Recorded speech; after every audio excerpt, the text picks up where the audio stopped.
Donc là, on est sur le stand de Sony au Satis en 2014 et on a retrouvé Jean-Charles Fauché qui est notre testeur sur Focus Numérique, donc de toutes ces belles caméras. Et on est devant la FS7 avec qui a été présentée à l'IBC à cette rentrée. Donc est-ce que tu peux nous présenter très rapidement en fait, cette caméra?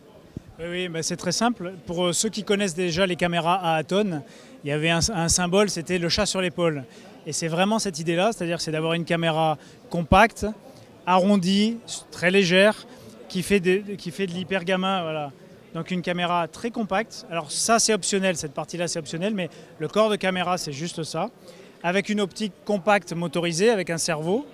Et l'idée c'est d'avoir une caméra très légère à destination du documentaire et de l'ENG. Donc c'est la petite sœur de la F5 à destination des gens qui vont utiliser des hypergammas évolués ou du log, mais pas forcément du RAW. Alors c'est une caméra qui filme soit en 4K, soit en 2K, soit en HD. Cette optique qui est là, qui est le 28-135, qui sera disponible au mois de décembre.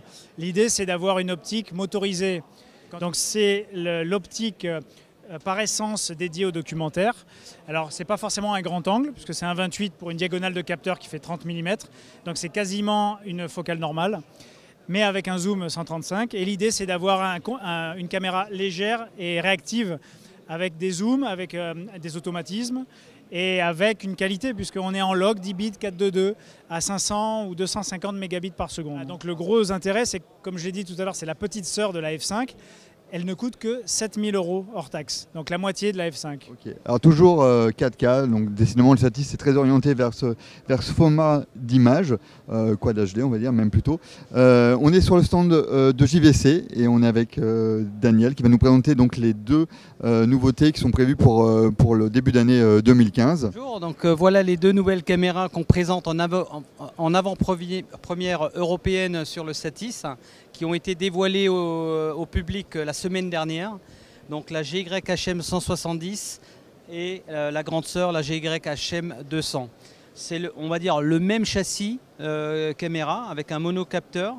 La 200, elle a une poignée avec toute la connectique embarquée, donc on n'a plus de câblage entre la poignée et la caméra.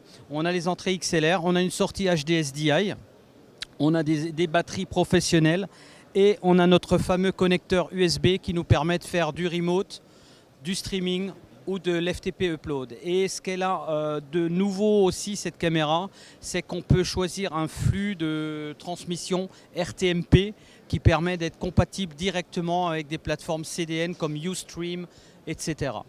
La 170 arrivera en mars, elle n'a pas la poignée de série, ce sera une option. Elle n'a pas de HDSDI et elle n'a pas les fonctionnalités de streaming de la HM200. Mais sinon, c'est sensiblement le même rendu à l'image sur les deux caméras. Ce sont de très bonnes caméras Full HD 422, 50p et également, donc elles sont commutables en 4K. GYLS 300, c'est la même base ou le même concept de caméra que les GYHM 200 et 170. Sauf que là, on a un grand capteur, un Super 35 mm. Ce grand capteur, c'est un capteur qui appartient et qui est fabriqué maintenant par le groupe JVC Kenwood. C'est un capteur de marque Altasense. C'est une société qui a été rachetée par le groupe en 2010.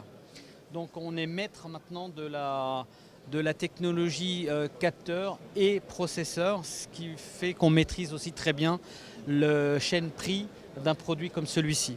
Donc ici on a une monture micro 4 tiers, on a un adaptateur mais une optique EF mount, mais on pourrait évidemment se connecter sur du PL ou d'autres types d'optiques. Le prix il va se situer aux alentours de 3 500 € hors taxe prix de liste, et la disponibilité ça va être fin janvier pour ce produit-là. Alors on est chez nos amis québécois de chez Shep et on a trouvé une gimbal, donc une sorte de steady motorisé. Donc ici avec une GoPro. Alors ce qui est marrant, c'est que donc voilà, en fait on bouge, ça vibre un tout petit peu en fait quand ça prend les mouvements, mais voilà, on a vraiment une rotation, un mouvement très très fluide. Tout est motorisé, donc il n'y a pas besoin en fait de l'équilibrer au démarrage. Donc c'est vraiment excellent. Voilà. Donc c'est une bonne autonomie, parce qu'à l'intérieur, on va retrouver 2 batteries des réflexes Canon. Donc généralement, la batterie de la GoPro devrait mourir largement avant d'avoir épuisé les deux batteries. Voilà, donc ça c'est intéressant. Ça marche pour les smartphones également. Pour l'instant, on ne peut pas y mettre grand chose de plus gros, mais ils travaillent dessus pour mettre des petits réflexes. Alors on est maintenant sur la stand Canon et on aurait retrouvé Stéphane Derry avec un petit bébé, plutôt un gros. Alors c'est un 50 000, pas 50 000 mais 50 000, mais ce qui est déjà impensable quoi. Il y a encore quelques années. Alors, est-ce que tu peux nous montrer un peu les différentes spécificités de ce produit? Oui. En fait, ce qui se passe, c'est qu'il y a le marché du gros capteur qui se développe beaucoup, notamment avec le 4K. Et par contre, il y a un frein au gros capteur, c'est que dans le domaine du cinéma, la plus longue focale qu'on trouve, c'est 300 mm. C'est un Optimo d'Angenieux, qui est une superbe machine, hein, mais 300 mm, ça ne permet pas de faire ni un match de foot, ni un concert. Donc on a travaillé là-dessus. On a lancé une première optique motorisée, c'est-à-dire avec un boîtier comme ça pour mettre des reports de commande au NAB, qui était un 17-120. Mais ça ne suffit toujours pas. Et donc l'idée, c'est d'avoir sorti cette optique qui couvre de 50 à 1000 mm avec un doubleur 1.5. Donc on peut même aller jusqu'à 1500 mm. Sur les premiers essais qui ont été faits, à 700 mètres de distance, on arrive à avoir un gros plan sur un personnage dans le cadre. Donc c'est vrai que ça sert vraiment, c'est du 4K. C'est de la monture interchangeable, donc du PL, mais EF aussi. Donc on peut imaginer des gens de l'animalier utiliser un appareil photo avec. Donc évidemment, à optique d'exception, un prix exceptionnel aussi. Donc cette optique vaut 60 000 €. Maintenant, c'est une optique qui se loue, hein, plus qu'une optique qui s'achète, puisque personne n'en a le besoin à titre permanent.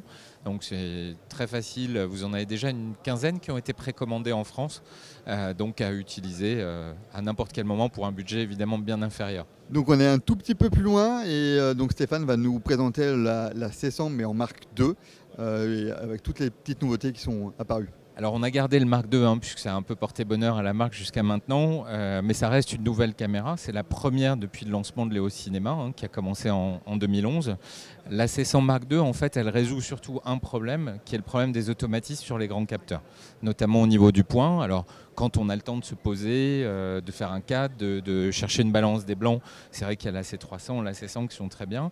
Par contre, pour des choses un peu plus rapides, même jusqu'aux news, hein, là c'est vrai que c'est indispensable.